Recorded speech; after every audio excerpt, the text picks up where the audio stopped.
Big pass ஆரம்பிச்சு 60 நாள் மேல ஆகுது. இதுவரைக்கும் சுவாரஸ்யமே இல்ல. ஒரே போருப்பா அப்படின்னு சொன்னவங்களுக்குலாம், நேத்து எபிசோட் வாய பொளந்து பார்க்குற அளவுக்கு இருந்துச்சுன்னு தான் சொல்லணும். சத்யா ரஞ்சித் சார் கிட்ட காலையிலேயே எழுந்ததோ புலம்பிக்கிட்டு இருக்காரு. எனக்கெல்லாம் நேத்து என்ன நடந்துச்சு, இன்னைக்கு என்ன டாஸ்க் நடந்துச்சுன்னு தான் சார் மைண்ட்ல இருக்கும்.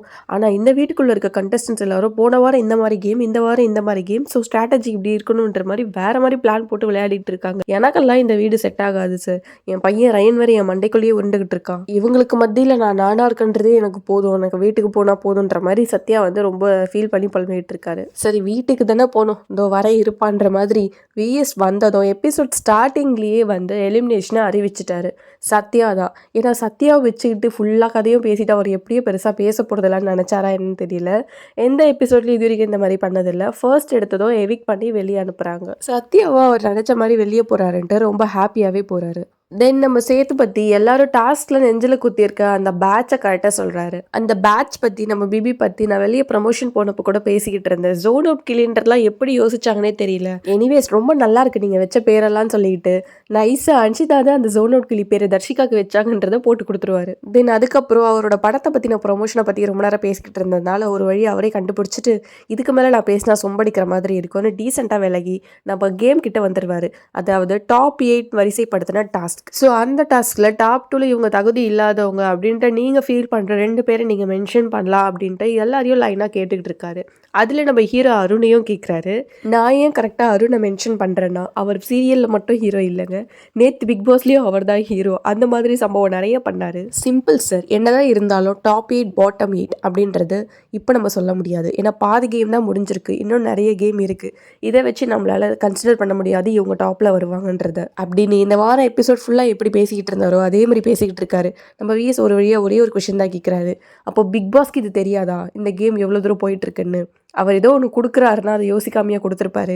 இது வரைக்கும் நீங்கள் பார்த்ததுல என்ன சொல்ல வரீங்கன்றது தானே கேட்குறோம், அது கூட உங்களுக்கு புரியலையான்னு. சரி உட்காருங்கன்னு உட்கார வச்சிடறாரு. அடுத்து நம்ம பவித்ரா இரு உங்ககிட்ட வரன்ற மாதிரி போன வாரம் நம்ம எபிசோட் முடிஞ்சதோ அவங்க போயிட்டு தனியாக லிவிங் ஏரியாவில் பேசியிருப்பாங்க. விஎஸ் வந்து எனக்கு அவர் பேசவே விட மாட்டாருன்ற மாதிரி அதை மென்ஷன் பண்ணி நான் அவங்கள பேச விட மாட்டேன்னா நீங்கள் எழுந்து என்ன பேசுங்கன்ட்டு பேச வைக்கிறாரு. பட் பவித்ரா வந்து சரியாக ஆன்சர் பண்ணாததுனால உட்கார வச்சிடுறாரு.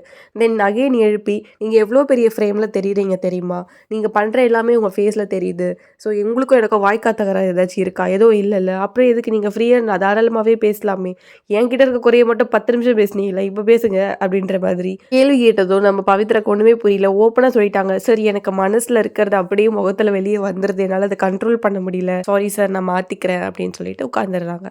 சரி ஓகே, இதுக்கப்புறம் தான் சம்பவம் ஸ்டார்டட். Manager versus employee. இந்த கேமில் எப்படி போச்சு, எங்கே இது ஸ்டார்ட் ஆச்சு அப்படின்றத பற்றி எல்லாரும் சொல்லுங்கள் பார்ப்போம். கூடவே எம்ப்ளாயீஸ்லேருந்து 2 மேனேஜர்ஸை வந்து நீங்கள் பெஸ்ட்டு பர்ஃபார்மன்ஸ்னு இப்போ சொல்லணும் அப்படின்னா யாரை சொல்லுவீங்கன்னு கேட்குறாங்க. எல்லாருமே மேக்ஸிமம் தீபக், மஞ்சரி, முத்துவை தான் வந்து பெஸ்ட் பர்ஃபார்மன்ஸாக சொல்கிறாங்க. அப்போ கடைசியாக விஎஸ் கேட்குறாரு, எல்லாரும் தீபக், மஞ்சரி, முத்துவை சொல்லிட்டு ஏன் ஜெஃப்ரிக்கு அந்த பாஸ் போச்சு, அப்போ ஜெஃப்ரி ஏன் பெஸ்ட் பர்ஃபார்மன்ஸ்னு சூஸ் பண்ணீங்க? இதுக்கும் நம்ம அருண் தாங்க எழுந்து பதில் சொல்கிறாரு. முக்கியமாக மஞ்சரி ரிலேட்டடான சில ப்ராப்ளம்ஸ்லாம் போயிட்டு இருக்கும்போது நம்ம ஜெஃப்ரி தான் வந்து அதை ஃபைனலாக டைலூட்டியாக முடிச்சு கொடுத்தாரு. ஸோ அந்த இடத்துல அவர் எனக்கு பெஸ்ட்டாக தெரிஞ்சார். அட் த சேம் டைம் நிறைய கிச்சன்லையாக இருக்கட்டும், சாப்பாடு கொடுக்குறதாகட்டும், எல்லாத்துக்குமே அவர் எங்களுக்கு கொஞ்சம் ஃப்ரீயாக கம்ஃபர்டபுளாக நிறைய பண்ணார். அதனால தான் அவருக்கு நான் பெஸ்ட் பர்ஃபார்மன்ஸ் கொடுத்தேன்னு சொல்கிறார். சாப்பாடு கொடுத்து இதை பண்ண அதெல்லாம் நாங்கள் கேட்கல, மேனேஜரில் யார் பெஸ்ட்டாக பர்ஃபார்மன்ஸ் பண்ணா ஓவரால் பர்ஃபார்மன்ஸ் தான் கேட்டோம். நீங்கள் அதை விட்டுட்டு அனுதாபத்தில் எல்லாரும் சேர்ந்து பிளான் பண்ணி ஒரு விஷயத்த பண்ணிவிட்டு இப்படி பூசி முழுகாதீங்கன்னு திட்டாரு. அதாவது பேக்ரவுண்டில் என்னன்னா சத்யா, அருண், மேக்ஸிமம் பாய்ஸ் டீமில் இருக்க எல்லாருமே பிளான் பண்ணி தான் ஜெஃப்ரிக்கு கொடுத்துருப்பாங்க. அவன் நாமினேஷன் ஃப்ரீ பாஸ் வாங்கினா தான் இந்த வாரம் அவனால் இருக்க முடியுன்றதுனால. சேதுபதி ஒரே ஒரு விஷயம் தான் சொல்கிறாரு, ஜெஃப்ரி உனக்கு என்ன தோணுது, நீ பெஸ்ட் பர்ஃபார்மன்ஸ்னு நினைக்கிறியான்னு கேட்டதுக்கு ஜெஃப் நான் என்னோட பெஸ்ட்டை தான் கொடுத்தேன் அப்படின்னு சொல்கிறான். ஸோ ஜெஃப் வந்து பெஸ்ட்டை கொடுத்தானா இல்லையான்றது கொஸ்டின் இல்லை, மேனேஜரில் யார் நல்லா பர்ஃபார்ம் பண்ணாங்கன்றது தான் அங்கே வந்து கேள்வியாக இருக்குது. ஸோ ஜெஃப் இன்னும் வந்து எல்லாரும் சாஃப்ட் கார்னர் பண்ணி உன்னை மைனஸ் ஆக்க தான் பார்க்குறாங்க. எனக்கு நீ வீக்காக தெரியலன்னா அது உன்னை சுற்றி இருக்கவங்களால தான். நம்மளை சுற்றியும் அரசியல் நடக்கும், நம்மளை வச்சும் அரசியல் நடக்கும், நீ தான் கவனமாக இருந்துக்கணும் அப்படின்ற மாதிரி அட்வைஸ் பண்ணுறாரு. அதுக்கப்புறம் ஃபைனலாக ஸ்கில் ஓரியன்ட், லேபர் ஓரியன்டை பற்றி பேச ஆரம்பிக்கிறாங்க. இது எங்கே தொடங்குச்சுன்னு ஆரம்பிக்கும் போது நம்ம தீபக் கிட்ட தான் ஸ்டார்ட் ஆச்சு.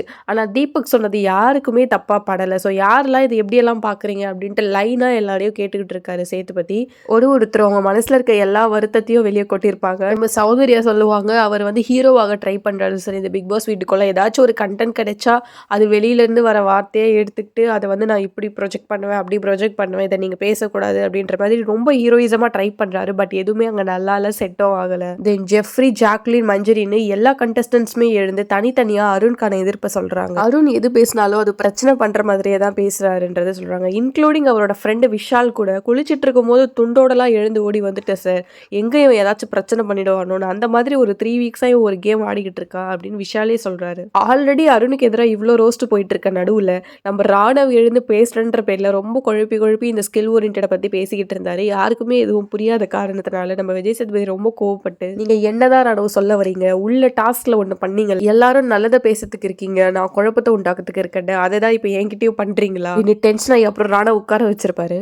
அதுக்கப்புறம் நம்ம சம்பந்தப்பட்ட விசாரணை கைதி அருணை நிக்க வச்சு பேசுவாரு.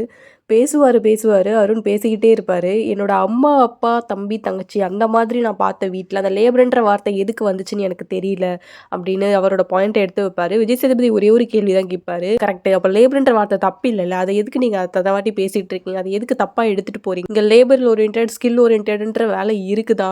அவர் அந்த வேலையை தான் மீன் பண்ணாரே தவிர, நீங்க லேபர், நீங்க ஸ்கில் ஓரியன்டட்னு யாரையும் பர்சனா மீன் பண்ணல. அது எதுக்கு நீங்க தப்பா எடுத்துக்கிட்டு இவ்ளோ பெரிய பிரச்சனை பண்ணீங்கன்ட்டு விஜய் சேதுபதி நல்லாவே ரோஸ்ட் பண்ணியிருப்பாரு. ஆனாலும் நம்ம அருணுக்கு எவ்வளோ நேரம் பேசியும், எவ்வளோ பேர் கண்டஸ்டன்ஸ் எல்லாரும் அவருக்கு எதிராக சொல்லியும் அவருக்கு எதுவுமே புரியல. அவரை நான் அம்மா அப்பாவா நினைச்சேன், இதையே தான் திருப்பி திருப்பி பேசிக்கிட்டு இருக்காரு.